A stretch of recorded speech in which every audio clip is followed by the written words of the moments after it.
नमस्कार, प्रणाम। मैं राम समाधिया। उम्मीद है कि आप सभी लोग अच्छे होंगे, खुश होंगे, स्वस्थ होंगे। यदि आपने चैनल को सब्सक्राइब नहीं किया है तो प्लीज़ चैनल को सब्सक्राइब कर लीजिए, जिससे कि ये सफ़र यूं ही आगे बढ़ता रहे और एक छोटी सी फैमिली धीरे धीरे करके बड़ी होती रहे और थोड़ा सा मेरे भी हौसला बढ़े। मुझे भी तो आगे काम करने में और भी थोड़ा सा अच्छा लगता है, थोड़ी सी अंदर से खुशी होती है।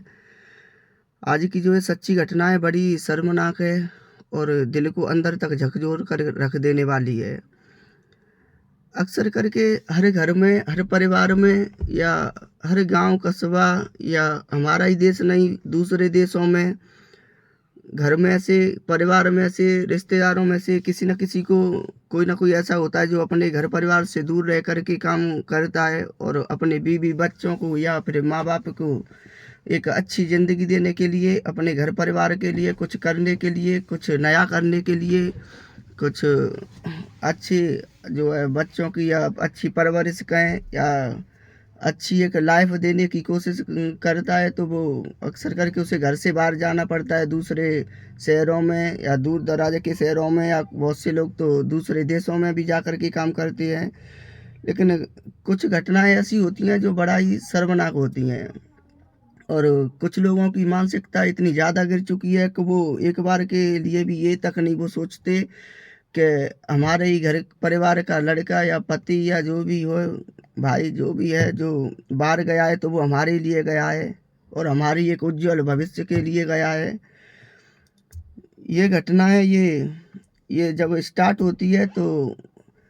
क्या होता है कि एक सप्ताह पहले पवन ने घर के अंदर अपनी भाभी दीपा और उसके आशिक फैजान को आपत्तिजनक हालत में रंगरलियां मनाते हुए देख लिया था।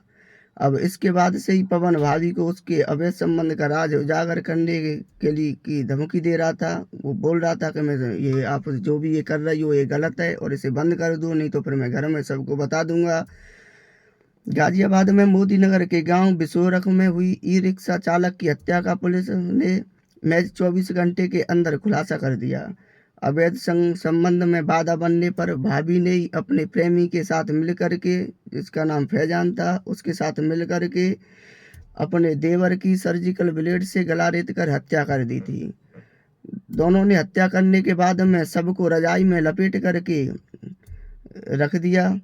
पुलिस ने दोनों आरोपियों को गिरफ्तार कर जो सर्जिकल ब्लेड थे वो भी बरामद कर लिए।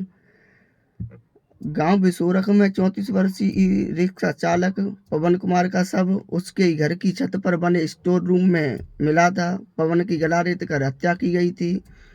अब जो पवन कुमार के जो पिता थे धर्म सिंह, उनकी तहरीर पर हत्या की रिपोर्ट दर्ज हुई थी। और इसमें जो है हत्या का शक शुरू से ही नज़दीकी रिश्तेदार पर था या घर परिवार के ही किसी सदस्य पर था, क्योंकि जो है डेड बॉडी थी वो घर के ही स्टोर रूम में और रजाई में लिपटी हुई मिली थी और गला रेत करके हत्या की गई थी। तो इसमें बताया कि मृतक का बीच वाला भाई, जिसका नाम ललित कुमार था, 1.5 माह पहले ही बेंगलुरु गया था और वहीं पर रह कर के काम कर रहा था और उसकी पत्नी दीपा और बच्चे यहीं पर रहते थे परिवार के साथ में। अब पति के बाहर रहने के दौरान दीपा के घर के पास जो मेडिकल स्टोर चलाने वाला फैजान था, उससे अवैध संबंध बन गए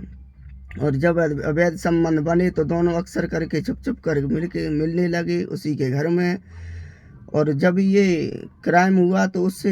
एक सप्ताह पहले ही पवन ने अपने ही घर के अंदर अपनी भाभी दीपा को उसके आशिक फैजान के साथ रंगरलियां मनाते हुए आपत्तिजनक हालत में देख लिया था। इसके बाद से पवन भाभी को उसके अवैध संबंध उजागर करने की धमकी दे रहा था और उससे मना कर रहा था कि ये सब ना करें, ये बहुत ही गलत है। लेकिन राज खुलने के डर से दीपा ने अपने प्रेमी के साथ मिलकर के पवन की हत्या करने की योजना तैयार कर ली और दीपा ने साजिश के तहत शुक्रवार देर रात को पवन को घर के छत पर बने स्टोर रूम में बुलाया और जैसे ही वो स्टोर रूम में पहुंचा तो उसमें पहले से ही मौजूद जो है फैजान पहले से ही वो मौजूद था। अब जैसे ही जो दीपा का जो देवर होता है पवन, वो जब घर के छत पर बने स्टोर रूम में घुसता है तो फैजान वहाँ पे जो कि पहले से ही छुप कर बैठा हुआ था वो उसे दबोच लेता है और जब वो उसे दबोचता है तो खुद उसकी भाभी, जिसका नाम दीपा था, उसने जो है अपने ही देवर पवन के गले पर सर्जिकल ब्लेड चला करके उसके मतलब गले पे सर्जिकल ब्लेड चला दिया। और जब उसने ब्लेड चलाया तो फिर उसके बाद में जब वो गंभीर रूप से घायल हो गया, उसका गला कट गया था, तो उसके बाद में फिर खुद फैजान ने कई बार सर्जिकल ब्लेड से उसके गले पर बार बार वार करके पवन को मौत के घाट उतार दिया। तो ये कुछ ऐसी घटनाएं होती हैं जो बड़ी ही शर्मनाक होती हैं, बड़ी ही दर्दनाक होती हैं। अब जिसका पति जिसके बच्चों के लिए, घर परिवार के लिए मात्र 1.5 महीने पहले बेंगलोर जाता है और मात्र 1.5 महीने में ही उसकी जो है यूं कहें कि धर्मपत्नी और एक ऐसे ऐसे जो है कृत्य करती है अपनी कुछ मानसिक इच्छाओं को या शारीरिक इच्छाएं कहें उनकी पूर्ति के लिए, कि अब उसका पूरा का पूरे परिवार के जो है वो बिखर जाता है। उसके खुद के एक भाई जो वहाँ पे होता है, तो अब उसके जो है बच्चे बिना माँ के हो जाते हैं और उसी परिवार का एक चिराग हमेशा हमेशा के लिए बुझ जाता है, जो उसका छोटा भाई पवन होता है, उसकी हत्या कर दी जाती है। और जिन बच्चों की वो उज्जवल भविष्य के लिए वो जो बेंगलोर जाता है, वो बच्चे बिना माँ के हो जाते हैं। और जिस पत्नी को सुख सुविधाएं देने के लिए वो इतनी जो दूर जाता है, घर से दूर रह कर के जो जॉब करने के इरादे से जाता है, वो पत्नियां सलाखों के पीछे पहुंच जाती है। तो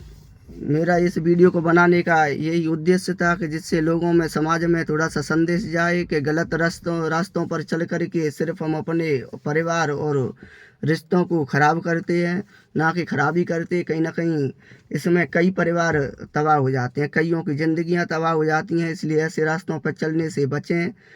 सचेत रहें, सुरक्षित रहें, सावधान रहें। फिर से मिलते हैं कल किसी एक और सच्ची क्राइम की घटना के साथ में। तब तक के लिए खुश रहिए, मिलजुल कर रहिए, अपना और अपनों का, देश का ख्याल रखिए। जय हिंद, जय भारत।